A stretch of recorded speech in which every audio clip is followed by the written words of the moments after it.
ओम भूर्भुवस्वः तत्सवितुर्वरेण्यं भर्गो देवस्य धीमहि धियो प्रचोदयात्। नमः शिवाय नमः शिवाय नमः शिवाय नमः शिवाय नमः शिवाय। कर्पूरगौरं करुणावतारं संसारसारं भुजगं सदा वसन्तमहितं भवमनिशयतं नमामि गुरुर्ब्रह्मा गुरुर्विष्णु गुरुदेवो महेश्वरः गुरु साक्षात् परब्रह्म तस्मै श्री गुरुवे नमः। नमस्कार दोस्तों,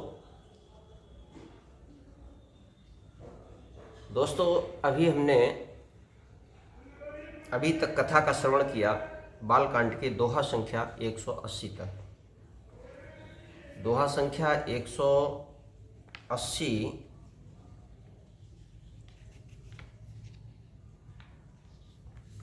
तक हमने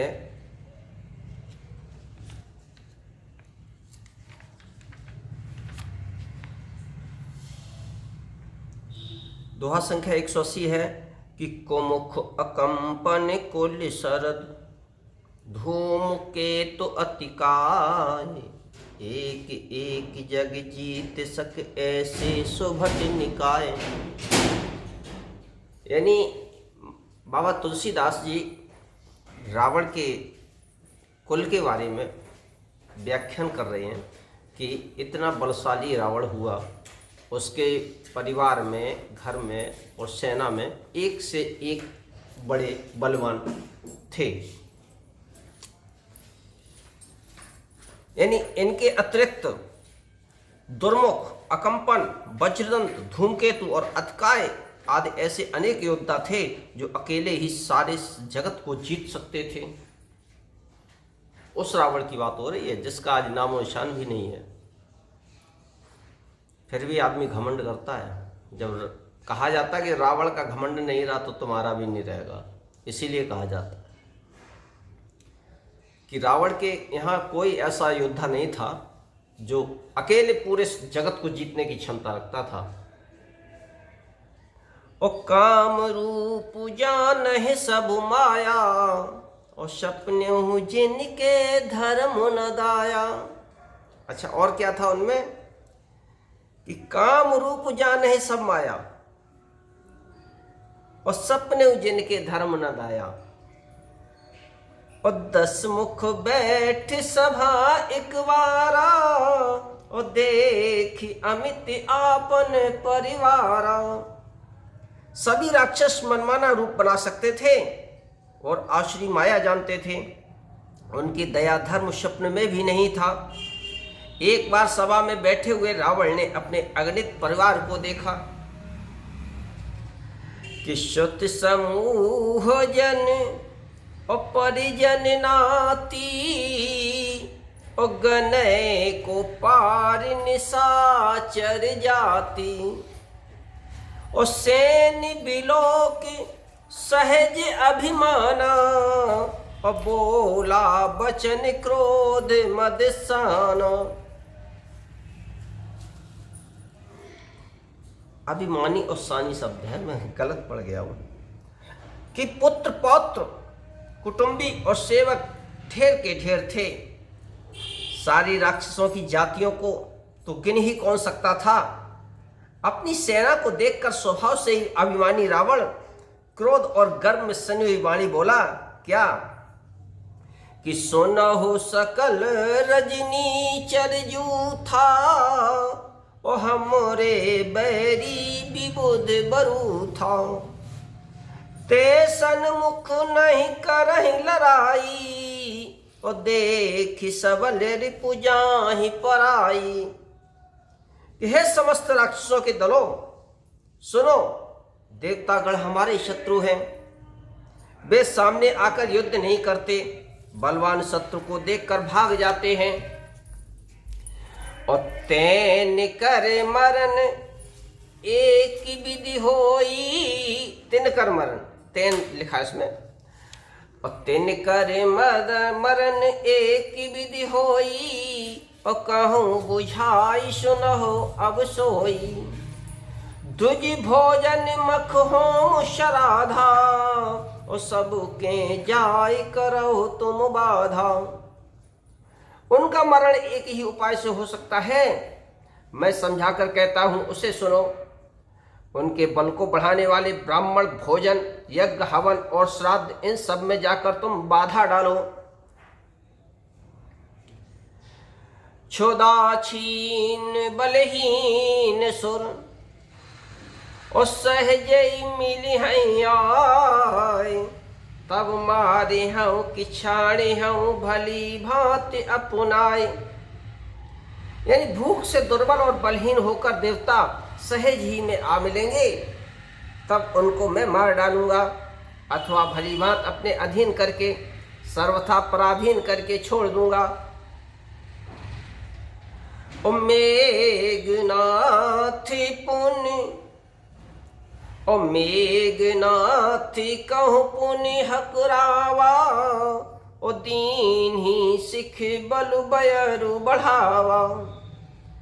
जे सुर समर धीर बलवाना, और जिनके लरिवे कर अभिमाना।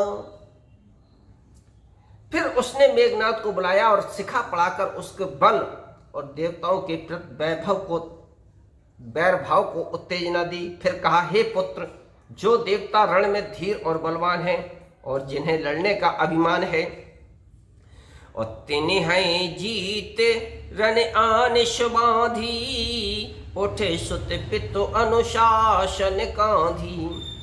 यही विधि सबही आज्ञा दीन्ही, आपन चलो गदा कर लीन्ही। उन्हें युद्ध में जीत कर बांध लाना। बेटे ने उठकर पिता की आज्ञा को शिरोधार्य किया। इसी तरह उसने सबको आज्ञा दी और आप भी हाथ में गदा लेकर चल दिया। और चलत दसानन और डोलत अबुनी, और गरजत गर्भ स्रवह सुर रवनी। रावण आवत सुनऊ शकोहा, और देवन तके मेरु गिर खोहा। यानी रावण के चलने से, देखिए रावण का जो बखान किया है बाबा तुलसीदास जी ने, कि रावण के चलने से पृथ्वी डगमगाने लगी। कितना बलशाली रावण था। और उसकी गर्जना से देव रमणियों के गर्भ गिरने लगे। रावण को क्रोध सहित आते हुए सुनकर देवताओं ने सुमेरु पर्वत की गुफाएं तकी, यानी भाग भाग कर गुफाओं में छुपने लगे। इतना रावण का आतंक था। और दिग्पालन के लोक सुहाए, और सूने सकल दसानन पाए। और पुनि पुनि सिंह नाद कर भारी, और दे देवतन गारी पचारी। दिक्पालों के सारे सुंदर लोकों को रावण ने सूना पाया। वह बार बार भारी सिंह गर्जना करके देवताओं को ललकार ललकार कर गालियां देता था। और रन मद मत फिरई जग धावा, और प्रतिभट खोजत कतहु न पावा। रवि शशि पवन परनु, रवि शशि पवन बरनु रंधन धारी, और अग्नि काले जम सब अधिकारी। कि रण के मद में मतवाला होकर वह अपनी जोड़ी का योद्धा खोजता हुआ और जगत भर में दौड़ता फिरा, लेकिन उसे अपनी जोड़ी का कौन मिलेगा? कौन रावण से लड़ेगा? जिसे अपनी मौत बुलानी हो वो रावण के सम्मुख आए। परंतु उसे ऐसा योद्धा कहीं नहीं मिला। सूर्य, चंद्रमा, वायु, वरुण, कुबेर, अग्नि, काल और यम आदि सब अधिकारी एक भी उसके सामने नहीं आए। ओ किन्नर सिद्ध मनुज सुर नागा, ओ हठ सबही के पंथ ही लागा।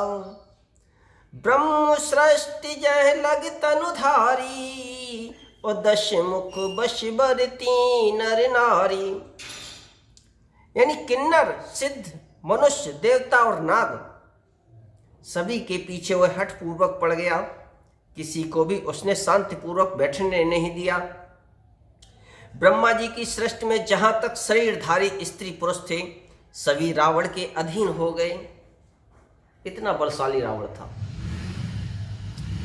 ओ आयशु करहि सकल भय भीता, और न वही आए नित्य चरण विनीता।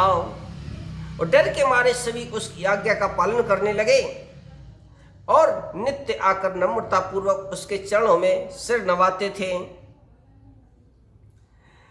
भुज बल विश्व वश्य कर राखिस, भुज बल विश्व वश्य कर राखिस, को न स्वतंत्र, और मंडली के मन रावण, राज करे निज मंत्र, सियावर रामचंद्र की जय। दोस्तों, मैं अपनी वाणी को भी यहीं विराम देता हूं। अब आप अंदाजा लगा सकते हैं कि इतना बलशाली रावण था। आज के युग में तो हमें पूरी पृथ्वी पर इतना बलशाली कोई नहीं दिखाई देता, पूरी पृथ्वी पर। और फिर भी आप अपने अड़ोस पड़ोस में देखिए साहब, ऐसे आदमी चलता है। साहब, रावण का इतना हर साल रावण जलाया जाता, मारा जाता, रामलीला की जाती है, फिर भी देख कर भी आदमी मन में ये नहीं सोचता जब रावण की नहीं रही तो हमारी कैसे रहेगी। इसीलिए तो रामचरितमानस पढ़ते हैं, बहुत कुछ मिलता है रामचरितमानस में, और अपने जीवन में उतारने के लिए भी। रामचरितमानस एक जीवन है। चलिए, खैर, हम ज़्यादा विद्वता की बातें शायद करने लगे, इतने विद्वान नहीं हैं। हम अपनी वाणी को ही विराम देते हैं। आगे हम आपसे फिर मुलाकात करेंगे अगले एपिसोड में। और देखिए, अभी रावण की कुछ और भी व्याख्यान किया जाएगा, सुनते हैं अगले एपिसोड में। और आप लोगों से विदा लेते हैं। जय श्री राम।